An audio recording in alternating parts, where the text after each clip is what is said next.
Y el salario básico unificado fue establecido por el presidente de la República para el año 2023 en $450, es decir, un incremento de $25 a este salario básico. Fue una decisión del presidente de la República. Una vez más, el Consejo Nacional de Salarios no logró ponerse de acuerdo respecto de este incremento, y es sobre este tema y otros relacionados que vamos a dialogar con Rodrigo de la Torre. Él es analista agropecuario, económico y político, miembro del Consejo Nacional de Trabajo y Salarios, a quien damos la bienvenida. Señor de la Torre, muy buenas noches. Muy buenas noches, Rosita. Buenas noches a todos los televidentes y quienes nos están siguiendo a través de las redes sociales. Muchísimas gracias. Bueno, soy Rosana.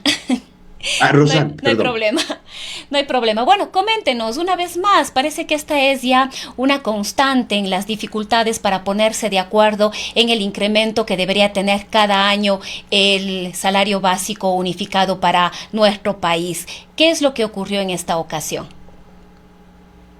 A ver, yo creo que es importante reconocer que cuando hay un actor en el ámbito de lo político que no es parte de las negociaciones, las negociaciones de los salarios deberían ir de mano de las empresas y los trabajadores, porque la empresa conoce cuál es su realidad individual y el trabajador pues combina sus tiempos, sus actividades y comparten una interrelación laboral. Ya, el actor gobierno siempre ha estado interviniendo de alguna manera y más bien históricamente siempre ha sido el que ha subido los salarios inclusive por sobre lo que determina la ley, que es la inflación proyectada. El año pasado ya nosotros tuvimos, dentro de las dos reuniones que hay normalmente para definir, analizar las cifras y ver cómo está el crecimiento económico, ya el presidente emitió un decreto ejecutivo dictaminándole al ministro que ponga a consideración del Consejo un incremento de $25 que había sido un compromiso de campaña, porque él fue claro en decir subiremos el salario en $100 en los 4 años o hasta $100 en los 4 años. Entonces ya había un componente político. Entendemos de igual manera que este componente político venía acompañado de otro tipo de compromisos también, como una reforma laboral que ajuste de alguna manera la realidad del siglo XXI a las condiciones laborales. Lo que acabamos de escuchar del director ejecutivo de la Cámara de Comercio de Guayaquil, el tema del Cyber Monday, botones de pago, comercio electrónico, todo ese tipo de cosas se manejan en un contexto económico muy distinto, porque ya no se necesita el mismo número de vendedores o el mismo número de cajeros para poder llevar estas cosas, sino cambia la dinámica. Entonces, ante ese cambio de dinámica real que se está aplicando en el siglo XXI, tenemos que tener regulaciones laborales acorde a las del siglo XXI y no acorde a las de finales del siglo XIX. Ahora, señor de la Torre, hemos escuchado al sector de los trabajadores quien, si bien han visto con buenos ojos un incremento en el salario básico unificado, ellos consideran que este no es suficiente, está muy lejos del salario básico de nuestro país de cubrir la canasta básica. Esa es una de las preocupaciones que han expresado los trabajadores, y ellos consideran que debería haber un incremento progresivo precisamente hasta equiparar el salario básico con el costo de la canasta básica o la canasta familiar aquí en nuestro país. Y hemos escuchado también de que el país necesita con urgencia además una política de salarios que, tal y como se ha venido estableciendo, esto ha sido, digamos, un fracaso, no ha logrado cumplir ni con las expectativas ni con las necesidades para el desarrollo, en este caso, del país, de mejorar la situación y las condiciones de vida también del sector de los trabajadores, considerando que este salario o este incremento beneficiaría únicamente a unas 300,000 personas que están o que tienen de alguna manera un trabajo pleno. Lo acaba de decir usted y qué bueno que haya salido de usted y no necesariamente de mí. Nosotros necesitamos una política real de generación de empleo para que al crecer el empleo más gente tenga salarios. Pero cuando las políticas van contrasentido, lo que nos pasa es lo que estamos viviendo desde el 2014. Seguimos perdiendo empleo, subimos el salario y cada vez ese salario les llega a menos personas. Entonces, ¿qué es lo que necesitamos? ¿Más empleo o más altos los salarios? Por un lado. Por otro lado, usted ha hecho referencia a otro tema que es relevante. El salario básico unificado personal tendría que compararse con la remuneración, con la canasta básica personal. Y lo que comparamos es del salario básico personal con la canasta básica familiar. Entonces son dos cosas que es como comparar peras con lechugas. La una es de hecho, la una sale de un árbol y la otra sale de la tierra. Son dos temas completamente distintos. Y yo creo que ese tema también hay que transparentarlo.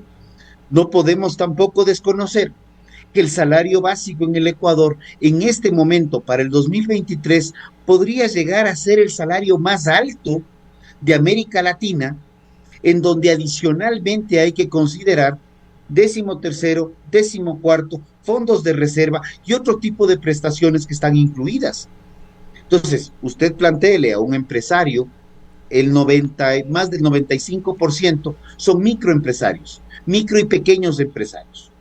Plantéeles que le suba el salario a sus colaboradores al doble, digamos el doble. ¿Por qué 400 y no 800 de una vez? Y usted lo que va a ver es que la gente que no va a poder cubrir esos salarios va a desvincular más gente.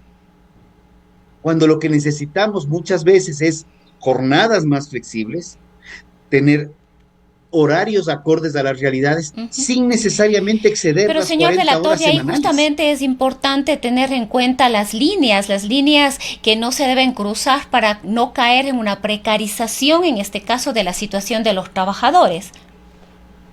Líneas rojas. El Ecuador ya está establecido las 40 horas por jornada semanal. No excedamos las 40 horas en jornada semanal, pero redistribuyamos las 40 horas de manera distinta. ¿Por qué tienen que ser 8 horas en 5 días? La OIT, la Organización Internacional del Trabajo, nos permite que se trabaje hasta 12 horas. Podemos trabajar hasta 12 horas diarias sin excedernos de las 40 semanales.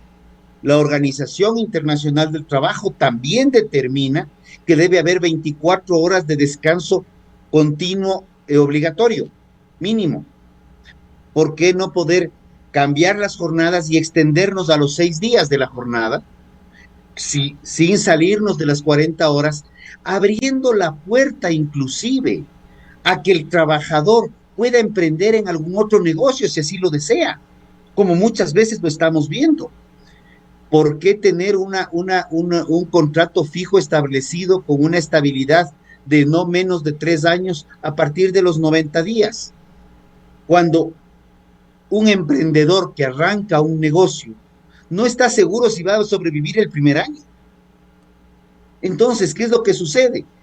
Un país donde gran cantidad de emprendedores son los primeros en evitar contratar, porque el momento que contratan y pierden su emprendimiento en 8, en 10 meses, en un año, resulta que han arriesgado patrimonio, han arriesgado su deuda y quedan endeudados, y además si contrataron, terminan con demandas laborales por despido intempestivo cuando no los despidieron, perdieron el emprendimiento, quebraron. Entonces, este tipo de cosas que hacen más bien que haya una migración importante, que la vemos en la zona sur, que la vemos en la zona norte, la vemos en la zona centro del país, de gente de fuera, que si bien está compitiendo en el mercado laboral ecuatoriano, están muchos de ellos ya con regularización laboral, son muchísimo más eficientes y tienen una productividad laboral que no está quitándoles de empleo a los ecuatorianos, sino los ecuatorianos están perdiendo el empleo por falta de eficiencia laboral. Gracias por el cambio del nombre a Gómez de la Torre. Sí, yo quería también consultarle en este mismo sentido, ¿cuánto podrían incidir ustedes como Consejo Nacional en esta propuesta que ya se ha venido trabajando a medio gas, diríamos así, en algunas mesas de diálogo entre el sector del Ejecutivo y el sector de los trabajadores para avanzar al interior de la Asamblea Nacional en una reforma laboral, una reforma íntegra que precisamente cumpla con las expectativas y las necesidades que tiene nuestro país de mejorar el empleo, pero también mejorar las condiciones laborales. Le cuento algo, pero que no salga de esta conversación. El 2019 hicimos un trabajo completo, año de trabajo completo. Luego vino la pandemia y tuvimos que reacomodarnos a una realidad completamente distinta de reuniones, de manejos. Pero en el 2020 se emitieron 4 acuerdos ministeriales del 220, 221, 222, 223, que precisamente a través de acuerdo ministerial transparentaban un poco lo que se trató en las mesas del 2019. Y estos acuerdos ministeriales, particularmente el 220, ha ayudado muchísimo a generar fuentes de empleo a pesar de la pandemia. Porque ese es el otro tema. La pandemia también nos enseñó muchas cosas. Una de esas cosas es que podemos trabajar con mucho menor número de colaboradores si es que automatizamos ciertos procesos. Y esa es una realidad del siglo XXI. Tenemos que tener la otra realidad que ya creo que el CENESID, el SECAP están comenzando a aterrizar. El hecho de que necesitamos nuevas competencias laborales. No todo el mundo está para ser arquitecto, médico, doctor. Hay muchos emprendimientos o muchas profesiones o carreras nuevas que tienen que ver con tecnologías de la información y que ya se están aplicando. Y Cuenca particularmente arrancó con el proyecto ya de educación dual, en donde capta jóvenes que están estudiando y se integran a trabajar y estudiar en una empresa, y donde prácticamente ellos ya se quedan en la empresa, no son pasantías, ya es una educación combinada de la teoría a la realidad.